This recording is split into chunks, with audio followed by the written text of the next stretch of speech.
2026년 열어주신 하나님께서 올 한 해 여러분을 말씀 가운데서 만나주시고 올 한 해 정말로 하나님을 우리가 우리의 삶 속에서 풍성히 어떤 한 해보다도 경험할 수 있는 하나님을 맛보 알 수 있는 거룩하고 복된 한 해 될 수 있기를 우리 주님의 이름으로 간절히 축원합니다. 한번 따라 하실까요? 여호와의 선하심을 맛보알지어다. 여호와의 선하심을 맛보알지어다. 자, 새해 첫 주일 예배에 하나님께서 우리 교회 주신 올해의 말씀을 배경으로 우리가 걸어가야 될 비전의 말씀을 함께 나눠보려고 합니다. 먼저 이 시편 34편 이 시가 어떻게 어떤 배경에서 지어졌는지 어떤 심정에서 쓰여졌는지를 우리가 먼저 알아야 할 것 같습니다. 자, 시편 34편에 그 제목이 하나 써 있는데요. 성경에 보면 표제가 이렇게 시작합니다. 다윗이 아비멜렉 앞에서 미친 체 하다가 쫓겨나서 지은 시, 이렇게 써 있죠. 자, 이 사건은 사무엘상 21장에 기록되어 있는데요. 다윗이 골리앗을 죽이고 인기가 높아지자 백성들이 그를 연호하게 되죠. 사울은 그를 시기해서 그를 죽이려는 시도를 계속하게 됩니다. 여러분, 다윗은 잘못한 것도 없이 오히려 나라를 큰 위기에서 건진 그 전쟁 영웅이 아니겠습니까? 그런데 사울이 그의 인기가 높아지자 자기보다 다윗을 연호하는 그 백성들의 모습을 보면서 이 다윗을 죽이려는 음모를 꾸미게 되죠. 그래서 다윗은 졸지에 도망자의 신사가 되어서 도망을 치게 됩니다. 그래서 그렇게 사울의 칼을 피해 도망다닌 도피의 기간이 10년 동안이나 지속되었습니다. 다윗은 사울에게 쫓겨다니면서 이스라엘의 이곳저곳에 숨어 있었는데도 불구하고 사울이 계속해서 그 군사를 동원해서 다윗을 찾고 또 찾아다니니까 이제 이 이스라엘 땅에 자기가 더 이상 숨을 곳이 없다고 판단한 것 같습니다. 그래서 그가 어디로 가기로 결단하냐면 적국이었던 블레셋 땅으로 들어가게 되는 것이요. 그래서 이제 그가 그 판단을 통해서 블레셋 땅에 들어가게 되는데, 저는 이 생각부터가 다윗이 좀 잘못 판단하지 않았는가 생각을 해봐요. 왜냐하면 하나님이 주신 이스라엘 땅, 그것도 이제 사울을 대신해서 다윗을 이 땅의 왕으로 기름 부음 받기로 하나님이 작정하셨다. 그러니까 다윗은 그 땅에서 어찌하든지 승부를 봤어야 되지 않을까. 사울이 계속해서 그를 죽이려고 그를 찾고 있었어도 다윗은 그 땅에서 어찌하든지 하나님의 돌보심과 하나님의 피할 길 내시는 것을 경험하면서 그 땅에 머물러 있었음에 불구하고 그는 자기의 판단하에 블레셋 땅으로 들어가서 큰 위기를 자초하게 되는 것입니다. 자, 그가 블레셋 땅에 들어갔을 때에 이 블레셋 왕이었던 아기스의 신하들이 다윗을 한눈에 알아보게 돼요. 아기스 왕은 그 아비멜렉 왕과 동일한 인물이에요. 그래서 다윗은 아기스의 이 아비멜렉의 신하들이 자기를 알아봤어요. 왜? 그가 누굴 죽였던 전례가 있습니까? 블레셋의 장수였던 골리앗을 죽였던 장수가 바로 이 다윗이었다는 것을 알고 있습니다. 그래서 한눈에 알아봤어요. 다윗은 그 순간에 자기가 죽음의 위협을 느꼈습니다. 그 즉각적으로 순간적으로 기지를 발휘하여서 이제 대문짝에 자기의 머리를 막 긁어다면서 침을 질질 흘려가면서 미친 척을 하였습니다. 그러자 이 블레셋 왕 아기스가 그의 신하들에게 호통을 치는데, 저런 미친 자를 왜 내 앞에 들어오게 하느냐고 야단을 치는 거예요. 그렇게 해서 천신만고 끝에 이 다윗은 그 블레셋 땅에서 쫓겨나게 되는 겁니다. 죽음의 위기에서 건진받은 거죠. 그래서 그가 도망간 곳이 아둘람 굴이었습니다. 이 아둘람 굴로 도망한 후에 지은 시가 바로 이 시편 34편의 시인 거예요. 자, 배경이 이해가 되시죠? 자, 이 다윗이 블레셋 왕 아기스에게 붙잡히지 않은 것으로도 참 다양한 일입니다만, 자, 이제 사울에게 쫓기는 것은 시작에 불과했어요. 더구나 그가 피한 아둘람 동굴은 사람들이 지내기에 굉장히 어려운 바위산이었습니다. 그러나 다윗은 이 막막하고 답답할 때에 자신을 건져내신 하나님을 기뻐하면서 이 시편 34편의 노래를 부르고 있습니다. 다윗은 그의 평생에 항상 하나님의 이름을 부르겠다. 그리고 그를 송축하고 찬송하리라고 노래합니다. 하나님께서 그를 위해 행하신 일들을 사람들에게 자랑하며 찬양할 것이고 또 여호와의 그 광대하신 이름을 높이며 찬양하겠다고 1절부터 9절절이 고백하고 있어요. 이렇게 그의 서두에서 시의 서두에 찬양하리라는 것을 3번이나 반복하면서 노래하는 것은 그만큼 하나님의 도우심을 그가 기뻐하고 있다는 것을 나타내고 있는 것입니다.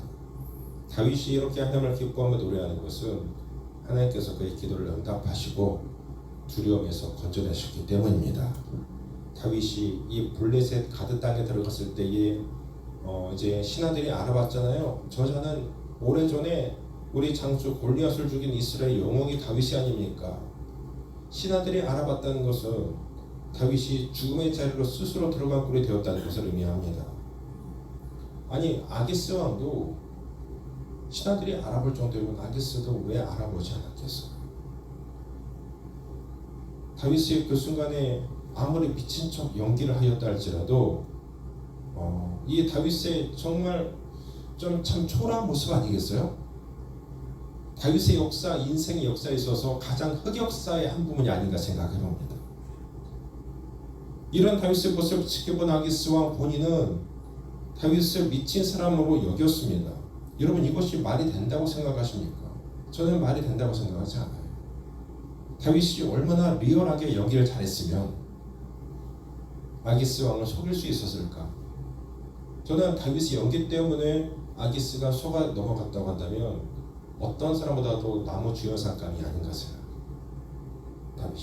그러나 이것은 결코 다윗이 연기를 잘해서가 아니었고 결코 우연히 된 일도 아니었습니다. 하나님께서 아기스를 잠시 어리석게 만드셔서 그를 미친 사람으로 판단하게 하신 거예요. 다윗을 살리시기 위해서 그 순간 아기스를 어리석게 만드셔서 다윗을 그 순간에 그냥 미친 사람 취급하게 판단하게 하신 겁니다. 이 순간 아기스의 판단력을 흐리기 위해서 다윗을 죽음의 입에서 건져내신 하나님, 다윗도 그걸 분명히 그 순간에 느꼈을 것 같습니다. 자신의 발연기에도 속아 넘어가주는 이 아기스 왕의 모습에서 하나님이 이 순간 나의 편이 되셔서 나를 건져내고 계시는구나. 이걸 분명히 다윗도 느꼈다는 거예요. 그러므로 다윗은 그 죽음의 위기에서 건짐받고 이제 도망 나와서 기뻐하면서 나에게 이런 일을 행하신 하나님을 찬양하겠다고 하는 겁니다. 7절을 보면 다윗은 이 말을 하기 위해서 하나님께서 이를 위해서 하나님의 천사들을 동원했다고 고백합니다. 여호와의 천사가 주를 경외하는 자를 둘러 진치고 그들을 건지시는도다. 자, 하나님께서 천사를 동원해서 다윗의 주변에 있게 하셨다는 것이죠. 그러므로 다윗이 사울에게 쫓겨 도망하는 신세가 되었을지라도 꼼짝없이 원수의 칼에 죽임당할 처지가 되었을지라도 항상 안전하고 평안하게 거할 수 있게 하셨다는 것입니다. 자신을 살리기 위해서 하나님의 행하신 일들을 생각할 때에 절로 하나님을 향한 찬양이 흘러나오지 않았겠어요? 그러므로 이 시편 34편은 다윗의 실패담이 아니라 다윗의 구원 체험의 간증이라고도 볼 수 있겠죠. 자, 이 34편의 핵심 구조는 피하는 자의 시편인 것 같습니다. 시편 전체를 34편 전체를 관통하는 반복어가 뭐냐면 피하다, 건지다, 보호하다 이런 단어인 것 같습니다. 4절에 내 모든 두려움에서 나를 건지셨도다. 6절에 모든 혼란에서 구원하셨도다. 7절에 여호와의 천사가 주를 경외하는 자를 둘러진치고 그들을 건지시는도다. 8절에 그에게 피하는 자는 복이 있도다. 9, 10절이 피하고 건지고 보호하시는 피하는 자의 시를 지금 고백하고 있는 겁니다. 다윗이 이 시에서 고백하는 핵심은 이거예요. 내가 잘해서가 아니라 내가 잘해서 살았다가 아니라 피했더니 살았다입니다. 여호와께 피했더니 살았다. 그가 피한 곳은 전략적인 요충지가 아니었어요. 오직 여호와 하나님께로 피했을 때 하나님 그를 살리셨다는 것이죠. 그래서 8절에 그런 고백이 나오는 겁니다. 너희는 여호와의 선하심을 맛보아 알지어다. 그에게 피하는 자는 복이 있다. 그에게 피하는 자는 하나님 앞에 복이 있을 것이다. 이 표현은요, 이론이 아니라 체험, 지식이 아니라 경험, 전해 들은 신앙이 아니라 내가 직접 겪은 은혜를 의미하고 있는 거죠. 다윗은 이렇게 말하지 않습니다. 여호와의 선하심을 배워라, 여호와의 선하심을 이해하라, 이것이 아니죠. 여호와의 선하심을 맛보라. 왜입니까? 다윗 자신이 벼랑 끝에서 그 선하심을 직접 삼켜본 사람이었기 때문에 그렇습니다. 그 선하심이 뭐였어요? 왕좌를 되찾아주신 선하심이 아니었죠. 그에게 무슨 즉각적인 의식주를 해결해 준 것이 아니었죠. 그를 죽음의 위기 가운데 죽지 않게 하신 선하심, 끊어지지 않게 붙들어 주신 그 선하심, 바로 다윗은 그것을 맛보아 깨달아 알았다는 겁니다. 그래서 다윗은 깨닫을 때 하나님은 내 인생이 보기 좋게 흘러갈 때만 선하신 분이 아니라 내가 가장 부끄러운 순간, 내가 가장 수치스러운 자리에서도 나를 놓지 않으시는 분이시구나. 이것이 바로 아버지의 마음이라는 것을 다윗은 깨달았습니다. 이것이 바로 다윗이 맛보아 알게 된 여호와의 선하심이었습니다. 그래서 그에게 피하는 자가 복이 있을 것이다. 그는 시를 통해서 이스라엘 백성들에게 고백하고 있는 거예요. 여기서 복은 형통, 성공, 안정이 아니에요. 살아갈 방향이 맞는 것, 완전한 길에 들어선 사람, 안전한 길에 들어선 사람, 이런 의미입니다. 즉 다윗은 이렇게 말하는 거예요. 피할 줄 아는 사람이 복된 사람이다. 강에서가 아니라 도망칠 곳을 아는 사람이 산다. 사랑하는 여러분, 우리가 피하고 도망할 곳은 살아계신 하나님의 품입니다. 이 고백은 우리의 교만한 신앙을 무너뜨리고도 남죠. 우리는 새해가 되면 종종 이렇게 말할 수 있어요. 올해는 좀 더 잘해보겠습니다. 올해는 무너지지 않겠습니다. 그러나 시편 34편은 이렇게 말해요. 올해도 여호와께로 피하겠습니다. 아멘이시죠? 그래요. 우리 가운데 올해 분명히 여러 가지 또 위험과 환난과 세상에 여러 가지 우리 가운데 준 두려움도 있을 겁니다. 분명히 우리 가운데는 지난해보다 더 큰 위험이 있을 수도 있어요. 그러나 우리가 이 말씀 속에서 봐야 되는 건 뭐냐면 여호와께로 피하면 산다는 거예요. 올해도 우리가 여호와께 피하는 자가 될 수 있길 바랍니다. 다윗의 시편 34편은 믿음을 잘 지키는 사람의 승리 선언이 아니라 실패 속에서 건져내신 하나님에 대한 구원당한 자의 당당한 고백인 것입니다. 다윗이 위대한 것은요, 그가 흔들리지 않았기 때문이 아니라 흔들린 자리에서 하나님을 놓지 않았기 때문이었습니다. 가드에서의 다윗은 왕도 아니었어요. 용사도 아니었어요. 그저 살아남기 위해서 몸부림쳤던 한 사람에 불과했습니다. 그런데 하나님은 그렇게 초라한 자리에서 다윗을 버려두지 않으시고 건져내셨습니다. 그리고 또 감동적인 것은 그 건져내심에 대한 다윗의 반응이죠. 여호와의 선하심을 맛보아 알지어다. 다윗은 이렇게 말할 수 있었습니다. 내가 잘못 판단했다가 아니라 그래도 하나님의 선하셨다. 내 선택은 부끄러웠지만 하나님의 손길은 여전히 선하셨다. 이게 바로 은혜를 아는 사람의 언어 아니겠습니까? 다윗을 이렇게 죽음의 자리에서 건져내신 하나님의 손길은 거기서만 그치지 않습니다. 하나님은 이제 신약으로 건너와서 이 하나님의 선하신 인도하심을 살려내시는, 건져내시는 손길을 예수 그리스도의 복음으로 이어가고 계십니다. 아멘. 십자가는 바로 의로운 자를 위한 자리가 아니라 실패한 자, 넘어진 자, 죄악으로 들끓은 자들의 건져내는 자리였습니다. 우리가 그리스도께 나아갈 때 우리가 정말 무슨 공로가 있어서입니까? 내가 잘나서입니까? 내가 잘 믿어서가 아니라 주님, 저는 여기까지인 겁니다. 저는 소망이 없습니다. 저는 하나님 앞에 정말 하나님의 자녀다운 그 삶을 살 수 없기 때문에 저는 여기까지인 겁니다. 안 되는 생각입니다라고 고백할 때 하나님은 우리를 그래도 밀어내지 않으시고 그 아들의 피로 우리를 품어 주셨습니다. 그래서 시편 34편의 고백은 오늘 우리 모두의 고백이 될 수밖에 없는 거예요. 주님, 제 인생에는 미친 척하며 도망한 시간도 있었지만 그 모든 자리에서 주님은 여전히 선하셨습니다. 아멘. 저는 에덴교회가 올 한 해 바로 이 고백 위에 설 수 있기를 소망합니다. 아멘. 완벽한 성도가 돼서가 아니에요.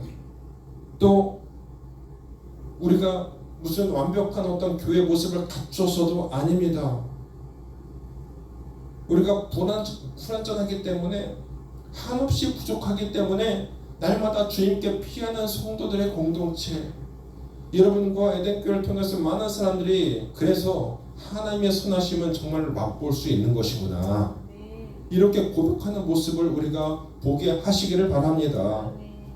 이 피하는 자라의 표현은 성경 전체에서 우리가 좀 구약에 나오는 도피성 제도와 또 연결되고 있는데, 도피성이 뭡니까? 도피성은 이스라엘 율법에서 그 실수로 사람을 죽인 자를 보호하기 위해서 지정되었던 6개의 성읍을 의미하죠. 이 도피성 제도는 고의적으로 살해한 사람과 실수로 살해한 사람을 이제는 구분해서 실수로 살해한 사람들을 그 도피성으로 도망가게 하여서 그가 합법적으로 그 안에서 살 수 있는 길을 붙잡을 수 있도록 하나님이 지정하신 것이 바로 도피성이었죠. 자, 그리고 그 도피성의 최종적인 완성은 예수 그리스도의 십자가에서 이어집니다. 우리는 죄와 사망과 심판에서 미친 척해서 살아남을 수 있는 존재가 아니잖아요. 속임수나 발연기로 해결할 수 없는 죄인입니다. 죄로 인한 사망, 그리고 저주받아 우리가 피할 수 없는 그 죄의 대가인 영원한 지옥이 우리의 운명이었습니다. 그러나 하나님은 우리가 피할 곳을 마련하세요. 수고하고 무거운 짐진 자들아 다 내게로 오라, 내가 너희를 쉬게 하리라. 우리가 아직 죄인이었을 때 그리스도께서 우리를 위해서 죽으심으로 하나님께서 우리에게 대한 자기의 사랑을 확증하셨느니라. 아멘. 사랑 여러분, 십자가는 하나님의 선하심을 보여주신 사건이 아니라 하나님의 선하심을 맛보게 하신 사건이었습니다. 용서를 맛보게 하시고 다시 시작되는 것을 맛보게 하시고 정죄 없음의 은혜를 맛보게 하신 그 자리. 그래서 이 시편 34편 8절은 복음적으로 이렇게 읽히게 되는 거예요. 십자가의 선하심을 맛보아할지어다. 그리스도께 피하는 자는 복이 있도다. 아멘이시죠. 아멘. 오늘 하나님께서 우리 가운데 새로운 한 해를 주셨습니다. 새해에도 여전히 우리는 연약할 거예요. 다윗처럼 하나님의 사람이라 할지라도 삶의 위기에 쫓겨서 도망치는 경험을 할 수도 있습니다. 때로는 세상 사람들 앞에서 미친 척 연기할 수도 있을 겁니다. 그러나 중요한 것은 도망치지 않는 것이 아니라 어디로 피하느냐에 달려 있어요. 실패의 자리에서도 하나님의 선하심은 끊어지지 않습니다. 가드에서의 다윗처럼 부끄러운 순간이 우리 인생의 마지막 장이 되게 하지 않으실 겁니다. 하나님은 어떤 인생의 위기에서도 우리를 바라보고 계시고 우리를 그 위기에서 건지실 준비가 되어 있으신 분이십니다. 결코 우리를 죽게 내버리지 아니하시는 참 선하신 분이심을 믿습니다. 그러므로 신앙은 다윗처럼 그분의 선하심을 맛본 만큼 고백할 수밖에 없는 것이죠. 저는 저와 여러분들이 남들의 간증을 듣고 사는 신앙에서 내가 경험했던 하나님, 내가 보고 듣고 맛보고 알게 되었던 처음의 신앙으로 나아갈 수 있는 한 해의 삶이 될 수 있게 주의 이름으로 축복합니다. 아멘. 지식으로만 아는 하나님은 힘이 없어요. 내가 직접 삶에서 경험하고 만난 하나님을 소유하는 사람, 그 사람은 어떤 상황에서도 세상을 이겨낼 수 있습니다. 기도 속에서, 말씀 속에서, 삶의 구석구석의 자리 속에서 늘 하나님을 만나는 체험적인 인생을 살아가는 여러분 되길 바랍니다. 우리 교회 주신 그래서 표어는 선언이 아니라 초청이에요. 어떤 초청이냐? 여호와 선을 맛보할지어다. 이 말은 명령이 아니라 그 하나님의 따뜻한 초대입니다. 사랑하는 아들아, 사랑하는 딸아, 내 품으로 피해라. 내가 너를 도와줄게. 내가 너를 살게 할게. 내가 너의 영원한 아빠가 되어줄게. 여러분, 2026년이 완벽한 해가 될 거라고 누구도 확신할 수는 없습니다. 아니, 이미 우리는 2026년을 바라볼 때 두려움이 앞설 수도 있습니다. 분명히 여러 가지 면에서 부족함을 느낄 것이고, 삶은 더욱더 팍팍해질 수도 있을 것이고, 우리의 경제력은 더 어려질 수도 있을 것이고, 우리의 교회는 더더욱 힘든 일을 겪을 수도 있을 것입니다. 우리가 기도하는 모든 기도의 제목들이 반대 방향으로 흘러갈 수도 있을 것이고, 우리가 기도하는 우리 가족들 구원을 위해서 기도하는 기도의 제목을 이루어받기 위해서 우리가 매일매일 기도한다 할지라도 그들의 완악한 마음이 전혀 열리지 않는, 오히려 더 독해지는 경험을 할 수도 있습니다. 그러나 한 가지는 분명히 선포할 수 있어요. 그래도 하나님은 살아계시다. 그 여호와께 피하는 인생은 결코 실패하지 않습니다. 십자가로 피하는 자는 반드시 하나님은 살게 하십니다. 우리는 그것을 잊지 말고 올 한 해를 여호와의 선하심을 이론이 아니라 내 삶의 직접적인 체험으로, 고백만이 아니라 삶으로 맛보아 아는 사랑하는 성도들을 삶이 다 되실 수 있기를 우리 주님의 이름으로 간절히 축원합니다. 우리 함께 기도하겠습니다.